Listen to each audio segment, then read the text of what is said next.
Elon Musk की net worth हो गई है 1.3 ट्रिलियन डॉलर और पूरे बिटकॉइन की जो मार्केट कैप है वो भी है 1.3 ट्रिलियन डॉलर। मतलब बिटकॉइन और एलोन मस्क एक जितने पैसे अब रखते हैं। लेकिन उसकी जो स्पेस एक्स कंपनी है जिसका रिसेंट आईपीओ हुआ है, मैंने आपको कहा था कि उसी की वजह से बिटकॉइन क्रैश हो रहा है। आपको दूसरे चार्ट्स, दूसरे पैटर्न और ये सारी चीजें शो कराई जा रही थी। अब स्पेस एक्स की आपको पता है कि टोटल जो मार्केट कैप है या जो नेटवर्थ हो चुकी है वो है 2.5 ट्रिलियन डॉलर, और ये 3 ट्रिलियन डॉलर से भी क्रॉस कर गई थी जब जो है उसके स्टॉक जैसे जैसे जो है बढ़ते जा रहे हैं। लेकिन फिलहाल के लिए अगर देखें तो एक मान के चलते हैं 2.5 ट्रिलियन डॉलर। और टोटल क्रिप्टो मार्केट की मार्केट कैप है वो आपको पता है 2.25 ट्रिलियन डॉलर। मतलब स्पेस एक्स एक कंपनी, सिर्फ एलोन मस्क की एक कंपनी, वो पूरी क्रिप्टो मार्केट से बड़ी हो चुकी है। तो ये पैसा कहां से है? ये जाहिरी बात है क्रिप्टो मार्केट से पैसा निकला है, बाकी स्टॉक से निकला है, बाकी कंपनी से निकला है जो कि स्पेस एक्स में लगा है। और इसी तरह से कल मैंने आपके साथ 3 मजीद कंपनी शेयर किए हैं जो कि है एंथ्रोपिक,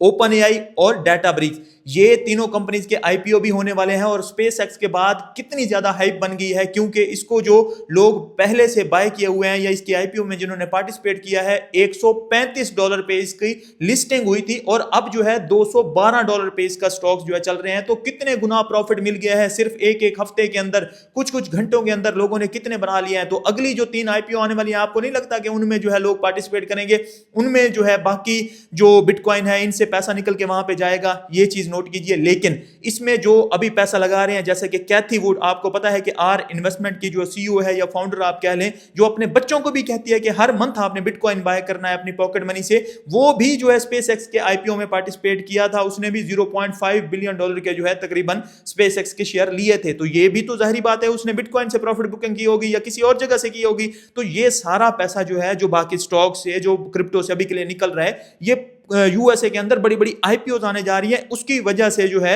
निकल रहा है। और जैसे ये रुकेंगी, ये थमेगा, एआई बबल बस्ट होगा, तो आपको जो है वापसी ये पैसा आता हुआ नजर आएगा। लेकिन एक और काम हो गया, जापान के अंदर जो है 31 साल रिकॉर्ड टूट गया है। उन्होंने रेट हाइक्स कर दिए हैं, 1% तक वो ले गए हैं। 0.75% तक चल रहे थे, पहले जो है उससे 0% तक चल रहे थे। मतलब आप जापान से कोई भी पैसा उठाओ, यूएसए मार्केट में, डिफरेंट दुनिया की मार्केट्स में लगाओ और वहां से प्रॉफिट लेके आओ, और सिर्फ जो है 0% इंटरेस्ट के ऊपर आप जो अपना लोन है वो वापस करो, उसके बाद जो है आपका जो प्रॉफिट है वो आप रख लो। लेकिन ये चलता रहा। लेकिन अब इन्फ्लेशन जापान के अंदर बहुत ज्यादा हो गई थी, तो इस वजह से जो है अब वहां पे भी रेट हाइक्स किए गए हैं। और ये सारा पैसा यूएसए मार्केट से और जो जापान से निकल के डिफरेंट डिफरेंट कंट्रीज में जाता था, डिफरेंट डिफरेंट स्टॉक मार्केट्स में लगता था, वो सारा का सारा वापसी जो है जापान के अंदर जाएगा।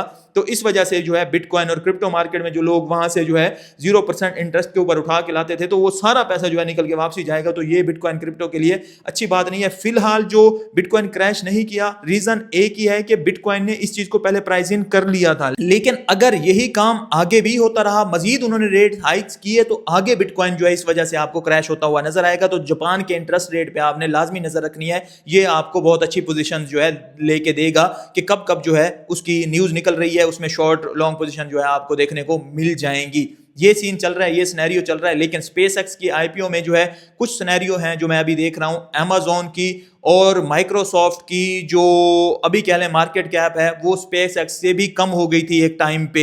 लेकिन उनका जो रेवेन्यू है वो स्पेस एक्स से बहुत ज्यादा है। तो कुछ ना कुछ तो है ऐसा जिसकी वजह से मुझे लगता है कि स्पेस एक्स में जो है लोग प्रॉफिट बुकिंग जैसे ही करेंगे तो एक क्रैश तो इसमें पॉसिबल है ही है। फ्यूचर ब्राइट है, लेकिन अभी के लिए ओवर हाइप्ड है, ओवर सब्सक्राइब्ड है। फोमो में लोग जो है इसको इतना ऊपर ले गए हैं, लेकिन एट द एंड जो है आपको 1-2 मंथ में जो है इसको प्रॉफिट बुकिंग लाजमी देखने को मिलेगी। फाइनेंशियल एडवाइस नहीं है।